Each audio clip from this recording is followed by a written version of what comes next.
Welcome to Unwrapping the Gift of Grief, a podcast that extends an invitation to embark on a journey of healing. Your host is Crystal, a grief coach and author, and she's joined by Evangelist Tasha. Together, they will serve as your guides through the transformative landscape of grief. Here, you'll encounter authentic conversations and insights that are bound to inspire, revealing strength and wisdom within life's most challenging times. Prepare to unwrap the invaluable treasures hidden within as we embark on this collective journey towards understanding and healing. Thank you for tuning in to Unwrapping the Gift of Grief. Hey, how you? I'm doing absolutely amazing. How are you? All is well. All is well. We're live, y'all. We're back tonight. Welcome to Unwrapping the Gift of Grief. This is our second week with Jason Madison. We're going to do a part two. Um, Jason, for the people Yes. that didn't see you last week, tell them who you are and what you do. All right. Everybody calls me J Matt, but I am Jason Madison. I am an ordained minister, have been in ministry for 35 years, 35 plus years now. Actor, TikTok sensation, some people call me. I have several plays and things that I'm working on right now. So that's me. That's a short version of who I am. Is that good? That's the short version. That's very good. That's very good. Well, let's get the party started. Do you Let's have go. your list from last week? Because I know you don't. You're right. I don't. So we just gonna flow then.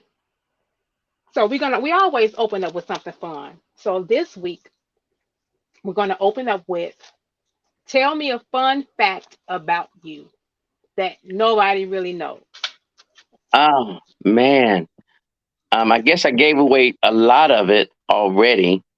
I am an actor, but one of my niches in life that I appreciate, um, I've DJ'd in almost 12 different countries. So Hmm. that's a fun. I in my younger years, I still DJ now. However, in my younger years when I was in the Navy, every country we went to, our goal was to make sure that I had a spot that I could DJ in. So that's a fun fact about me. Interesting. So I don't know if I really consider this a fun fact or but it's about me and most people don't really know it because I'm so kind-hearted. But I'm selfish and I'm stingy. I do not like sharing. I would rather buy you what I have than share what I have with you. Ain't that interesting? Is does that include one of them pies that you? Never mind. Go ahead. Yes, it does. It I, does I include the pies and the cakes. Order you can't. one because I don't want to share mine. I've been Absolutely. trying. I've been trying to get my own. And I told you what to do. I told you I was shipping. I Okay. told you I was shipping now. I have cakes going to Japan next month. Okay. Well, So I I'm need you to shipping bring that everywhere. doggone pie to Atlanta. Just tell me what I need. Tell me what button I need to push. I sure will, and it will be on its way. Say less. So Let's get this thing we started.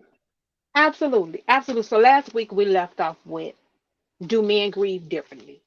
I think that was the closing question that I had asked. And this week we're still navigating the waves of emotions. Not to waste any time, Jason, I'm gonna pick up with the question that I just asked you. Uh huh. How does how does grief impact how you see yourself now? Well, I've learned that grief has its place in our life. Um, a lot of time we grieve over selfishness. Here's what I mean by that. I know a lot of people don't like that word when I mention it. um, let's say someone close, a mom, dad, child, passes away, because a lot of time that's how we associate grief with death. Mhm.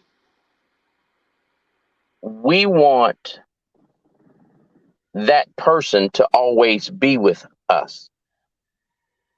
We don't want them to go to the next stage of existence.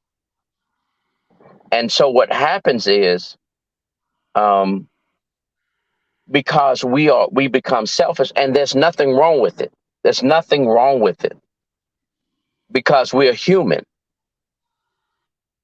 Um, but we also have to understand that our goal in life, once we come on this side of heaven, is to get back to heaven. Once we finish our job or vantage point of what we were supposed to do here, it's only one place we go back. But as individuals, we grieve because we don't want to lose them physically, instead of appreciating them spiritually or Mhm. emotionally. And so, what it taught me in the grieving process is that I never lost them. I gained a different version of them. Mhm. So, if there was anything that I can say that I grew from my grief, and that's, I mean, and early last week we talked about grief can be in so many different. You can grieve from a divorce and things like that. Yeah. But what did you learn from it? What did you get out of it? When when Yeah. when What was the anything takeaway? leaves our life, instead of being stuck in they're gone or that ended, we have to ask ourselves, well, what did I get out of it? What Yeah. did I learn from it? Absolutely. I definitely feel you on that. Um, because sometimes when we lose things, people walk away from jobs, there is a lesson in that. And we be so bitter to the cause that we fail to really be grateful and thankful for the lesson. Yes, Indeed. he left me, but this is what he taught me along the way. Yes, I Right. lost my job, but this is the skill I acquired while I was there. That's it. So yeah, you have to look at the takeaway of losing a thing, person, or leaving a place. Right. Absolutely. I definitely agree. I definitely agree on that. Um, so with that being said, how do you see yourself now, and how has grief shaped your relationships with your, Yeah. I'm gonna say community. I'm gonna say your community, Well, your I'll put it this village. I'll put it this way, and that's just to be perfectly open and honest. Um,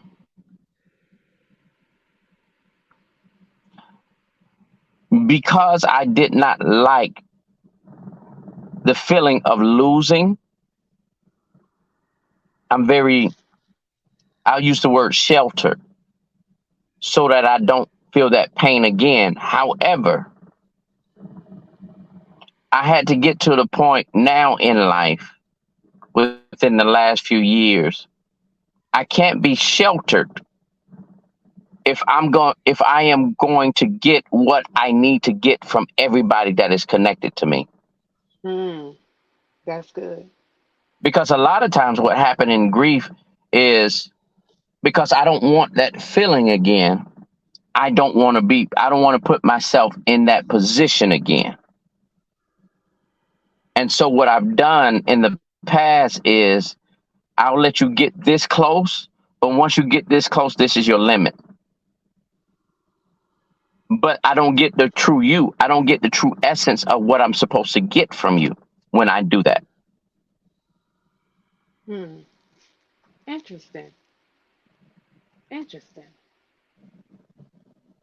I think for for me, if I was to have to answer this question, um, I think in relationships, my village, my community, grief has allowed me to appreciate those that clung to me when I was going through. And it allowed me to shift away from those who I couldn't lean on. So I grief like was an that. eye opener for me in my relationships and my friendships. Because what I realized also is people expect you to continue Right. to be the same person that you were. They want you to Right. continue to show up 100% every day, not realizing that you probably just lost 90% if we're talking about a loss of a person. You probably lost 90% of yourself during Right. that loss. And that made me look at people like, how do you want me to show up daily for you? And I can't even show up for myself. Right. Right. That's a I great point. need I need to pull on you right now. If Right. I give you what I have, I'm giving you what I have left. I'm emptying myself. I'm Hmm. drained. I'm depleted. Help me. I was reading your story to either this morning or yesterday. Yeah, it was yesterday. And then I realized something in what you were sharing, how you was used to your mom being there or your grandmother being there, and you wanted the same for your lineage. And here's what I got out of that, or when I read it. Um, I This is what I heard.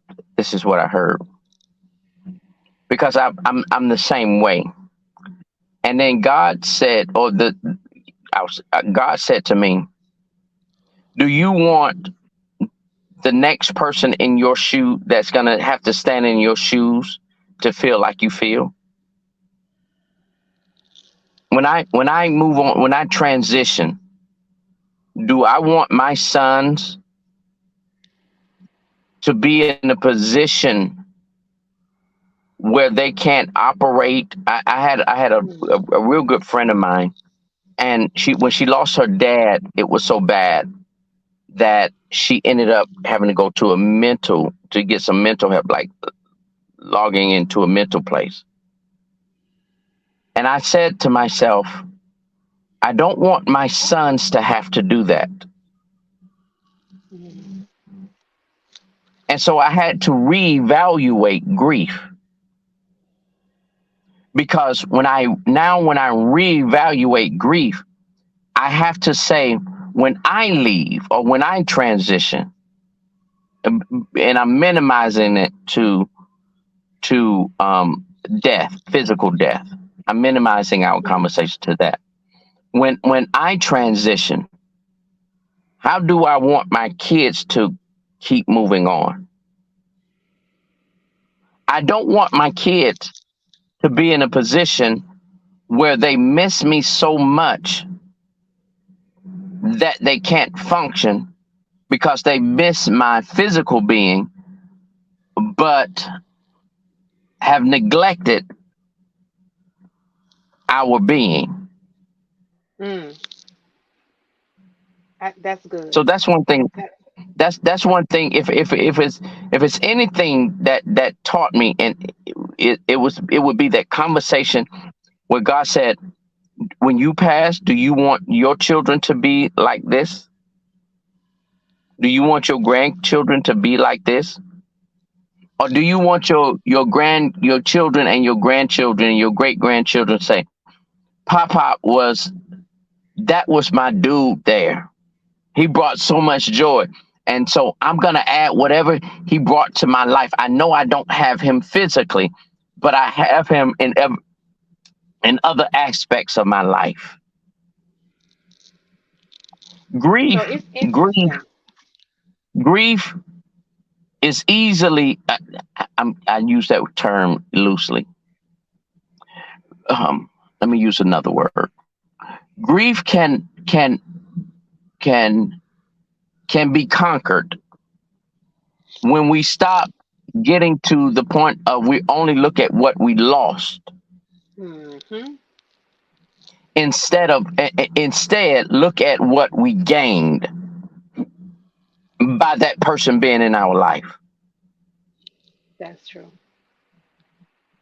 That is true. That's And you know, if it's in. Yeah. it's interesting that you just said that because I'm going to go back to the question, the original question you asked, or the statement that you said about do I would I want my children to feel that same way when I was to leave that I feel about my mother, grandmother, and great grandmother. And I've been pondering on something for some time now. And no, I don't want them to feel like that. And I truly believe that I don't have them right now because this journey that I'm going on, I have to do it alone. I was Mm, so used to falling back mm, on them and being so attached to them that their death caused me to stand on my own, as well as their death. And I'm just gonna say it because this is an open, honest conversation, no holds barred. Broke some generational curses. I can now do things my way and instill some other things into my children that I want to instill in them without having to fight against the elders. indeed. And I can see that my daughter and my son, I'm an empty nester. They don't live here. I do believe that if my mom, my great grandmother, and my grandmother were still here, we will all still be somewhere in close proximity of each other.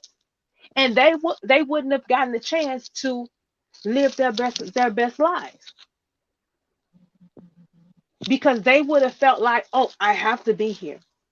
I have to take care of my mama like she took care of her mama. She took care of her grandma. I have to. But I don't want my children to do that. Never did. So some things had to happen so that it can shift into being what Exactly. it needed to be. And I'm Exactly. okay with that. Now I miss them. Of course. I love them. I had them all my life. But this thing here had to happen. Right. Right. It had to happen. So I'm sorry, I had interrupted your comment. Did you want to No, finish? you elaborated on what I was saying. Perfect. Picture perfect. Okay. So we're still talking about relationships, but we're going to tip over into how has grief affected you as an entrepreneur? Because you have so many things going on.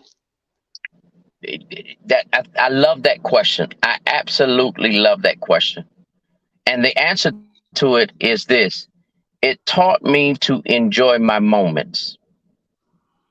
Here's what I mean by that: we're not promised the next second.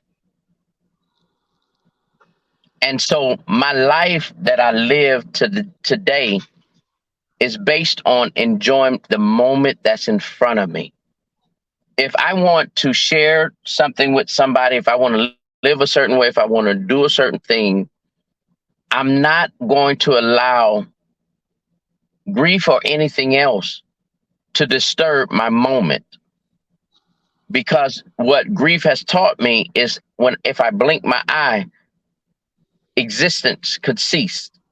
Mm, And so because existence can cease at the blink of an eye, I'm going to enjoy life to its fullest. So that's how grief has, as an entrepreneur, whether it's in my acting career, whether it's in my preaching stuff, whether it's in me running the cigar lounge, whether it's me doing this, that, and the other. I met a amazing guy. Matter of fact, he's right outside here. Before I got on the show, he and I was in a debate in the middle of the cigar lounge, and we was going back and forth with each other. And then I said, I got to run. I got to get on the show. And I said, I appreciate you because this conversation allows me to express myself. And I had the opportunity to allow you to express yourself and not be offended. Mm. I'm living my life. You live your life. You have your vantage point. I have my vantage point. One thing I will share, and I'll shut up. There's a movie called Vantage Point. There's a movie called Vantage Point. If you ever get a chance to see it, and I don't want, the movie was great, but I want your listeners and your followers to look at it from a different point. The movie is about one specific incident, but it kept rewinding itself to allow us to see somebody else's vantage point of the same incident. Life is about the vantage point that you have, but hear me very well, appreciate the honesty of somebody else's vantage point. It may not look like yours. What you see is different than what they may see. Life is about enjoying your vantage point and accepting other people's vantage point. That's good. That's good. Grief has affected me as an entrepreneur differently than I spoke of a few weeks ago because I've had a mind shift. So many years ago, when I lost my mom, grief stopped me from doing Countess D. Pearl. And it just made me shut down because I was so overwhelmed with grief. Now I look at grief in a whole nother aspect. I look at it like do what you love, make your mark. Yes. That's where Yes. that's where I am today. If I want to write a devotional, create a digital journal, I'm going to do it. If I want to bake a cake, I'm going to do it. And I'm going to do it because that's what I love doing. I'm not going to do it just because it's going to bring me a dime. I'm doing what I love. Yes. And that's how grief affected me. Because if I do what I love and people see that I'm doing what I love, it's going to leave a bigger impact on them than if I was just doing something to get a dollar. That's good. That's good.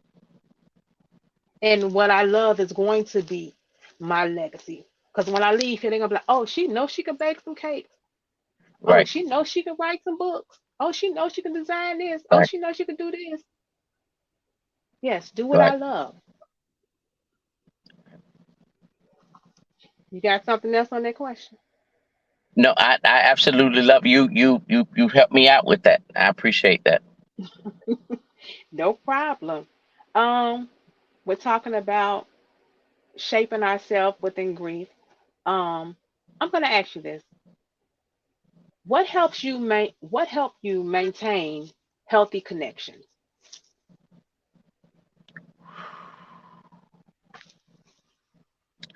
The word is standards.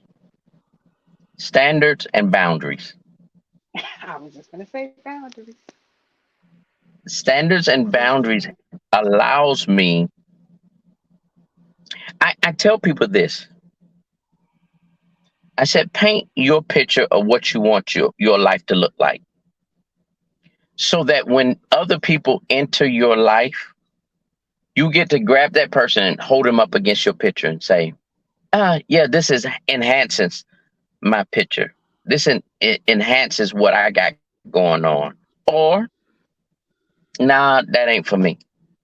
Maybe you want a butterfly in your picture and not a jackass. You get to Mm, choose. You get to choose to have a butterfly in your picture or a jackass running across your picture. That that's what helps me maintain where I am right now. Standards and boundaries. That's good. That's good. I've never heard it spoken like that. You get to paint your picture. On Wow. Tuesdays and Fridays, I get it right. What's today? Today is Thursday. Oh Lord, Jesus, you caught me slipping. You caught me on a good day. uh, do you know I just realized this year that no is a complete sentence? And I learned that. Ooh, I learned that in ooh. therapy. I I learned that in therapy. T.D. Jakes had this sermon that he preached some years ago. The art of saying no. I'm gonna have to find that. That thing right there. When I learned how to say no, I ain't got it today. I'm sorry, I ain't got it today. I don't have the finances today. I don't have the emotional needs that I don't have the words today.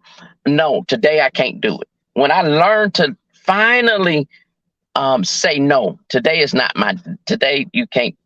When I learned that, my life became better. Hmm. The art of I can saying no. attest to that. I can attest to that because I realized like I'm such a okay. I'll do it till I tire myself out or till I'm drained and empty. But when I started saying no, and sometimes I don't even say no, I just don't do it Right. because that's not what I want to do. And sometimes I don't have the capacity to do it. To do it. It is what it So is. that right there, that has shown me how I can maintain healthy connections. Right. And though, like you Right. said, those boundaries, setting those boundaries. Connections. Yes. You have to. There's. Watch this. Um, I don't know if you ever experienced this. Especially with Apple. Apple had this thing. You can buy a charging device on Amazon or a knockoff version. But Hmm. sometimes when you plug it in, it says this is not the original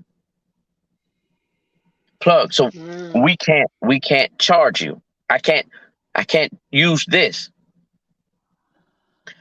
When we learn that when we connect with people and when they connect with and you need it's your turn to get recharged, or when people want to connect with you, some people aren't compatible to you to recharge you. Oh, And we child. have to learn to accept the fact that the people that we want to recharge us are not compatible to us. I'm not compatible. We And got so we got to let me accept that. piggyback off of that. Let me piggyback off that, right? So you say we have to accept it, right? Because most of the time we don't want to let those people go, or we don't want to. We have You this. hitting it. We You don't hitting want it. to let them go. You Period. hitting it. So You hitting it. if we Mama, you hitting it. continue, if we continue to let these people plug into us, they're going to drain us And you because don't get we're not nothing in getting return. refused In or return. refilled and don't get anything. Nothing. Nothing. And then you wonder why you walking around here so low. Your battery Watch this. drained. Watch this. Check this out. So I have two cell phones, and both of them are the same cell phone. The exact same model. I got them both at this exact same time. Watch this. I could put one on top of the other, but they're the same phone, but only one will recharge the other. The other one Mm. would drain itself recharging the other. I know y'all done missed it. I know y'all done missed it. Here Missed it it. is. Done Here it is. done missed it. You connect with people that are like-minded. You connect with people. We often connect with people that we say, oh, this is who I can roll with. Mhm. In reality, those are your peers.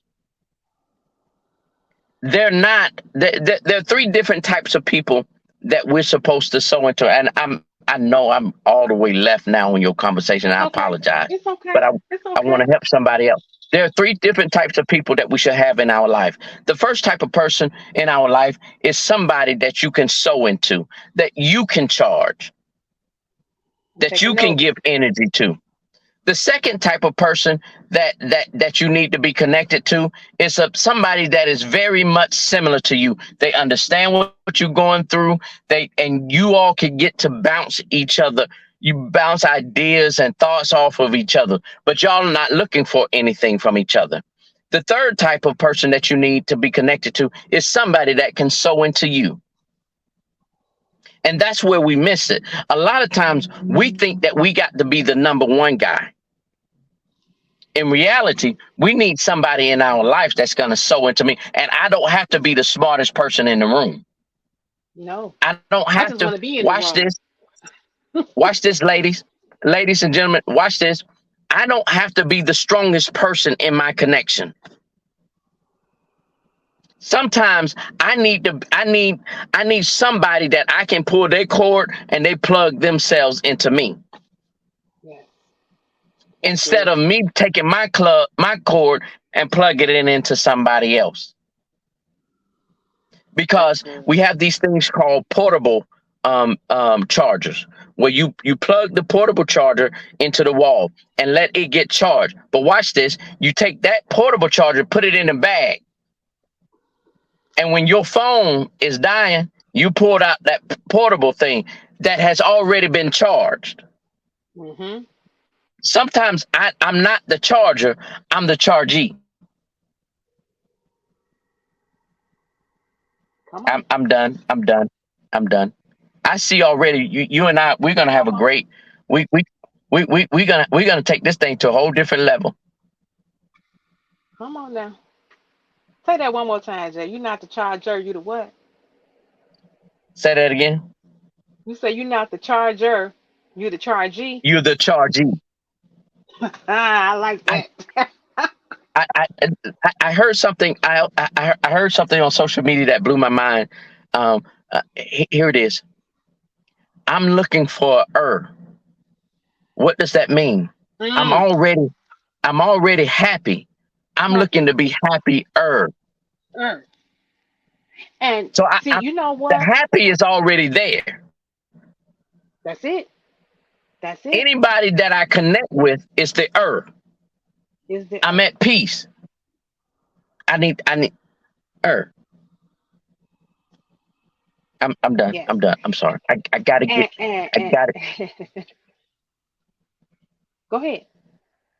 no, I'm just saying I gotta get out of here. I have You I'm gotta go. hosting I'm hosting some people at the spot tonight, and they understood that I have you first. I told them, I said she has head of the line privileges.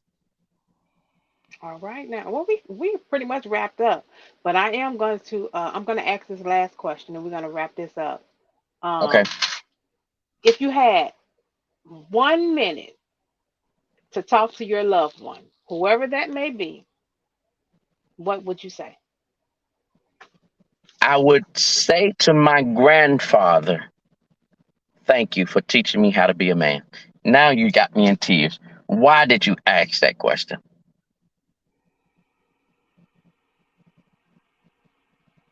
You still got more. What else you would say? That's all you would say? If it Because one thing that I realized that this world is missing, or let me digress and say it this way. One thing that the women and our children are missing is real men. Mm, And so I would tell my grandfather, thank you for teaching me how to be a real man. Because the people that I'm around, and they often compliment me on how I carry myself. And I always say my grandfather taught me that. mm, So if anything, it would be that. mm. For me, Um, I would hope that my mom and my grandmother will both be sitting at the same table. And I would start by telling my mom, thank you for understanding that I needed to be somewhere else other than with you at your time of suffering. Wow. Because had I stayed, I would have been lost to the streets. I probably would have been another statistic. So thank you for realizing that I deserve more. I deserve better. And I would say to my grandmother, thank you. Thank you for the sacrifices. Because had it not been for you, I wouldn't be able to live the life that I live now. Wow. You put your life on pause so that I can have what I needed, so I can go many places, so I can do the things that I love. Thank you. I like that. I like that. Yeah. And with that I being like. I said, we're going to absolutely wrap love up. that. Thank you. We're going to wrap up episode 8 of Unwrapping the Gift of Grief with Jason Madison. We appreciate you. This is episode 2 part 2 of episode 7 and 8 that you've been on. Thank you so much. We're going to wrap it up. And Jason is going to be I'm back with me I'm soon. always there for you. I'm always there for you. Anytime you need me, I got you. Thank you so much. I appreciate you. You can tell the people something before you get up out of here. Leave them with something. All right. I want you all to pay attention. We got a lot of different things going on, and I'm just gonna do a shameless plug. Tomorrow I have a movie audition.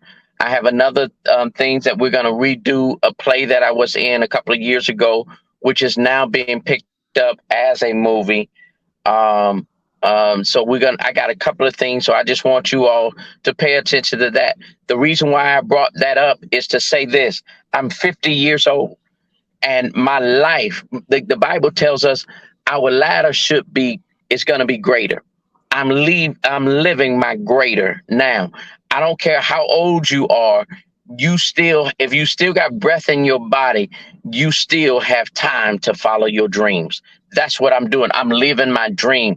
I'm managing a cigar lounge. I'm doing this. I'm doing that in my 50s. So you still have time. That's good. That's good. Thank you so much. You can get on up out here if you need to. I'll close All it right. on I out love for you. you, and I'll call you later. All right. Love you too. Have a good night. All right. Bye bye. Bye bye. All right, y'all. Like I said, we was wrapping up the end of episode 8 for Unwrapping the Gift of Grief with Jason Madison. It's always a great time with him on here. He'll be back soon. Next week, Tasha will be back in the building. Hopefully, it's her birthday, so celebrate, celebrate, celebrate. So yeah, thank you all for tuning in. YouTube, Facebook, Spotify. Hey, and guess what? We just got approved for Google. So we're on every streaming outlet now. So thank you so much for tuning in. As I said before, you can grab your copies of Embracing the Gift of Grief. You can grab your copies of Journaling for a Brown Girl, digital journals. If you just want to journal your feelings and thoughts, I'm here. Just hit me up in my DM. As I always tell you every week, I'm going to leave you with something. Be kind to yourself. Take some time out for yourself. Settle down. Be still. Self care. Practice self care and create boundaries. If you need help, there's help out here. Only if you want it. Grief Share is one. You can get a mental health therapist or you can get a grief coach as myself. I'm here as well. I'm Crystal. And as I always say, if there was no grief, there'll be no love. If there was no love, there'll be no grief. So consider yourself blessed. Have a great evening.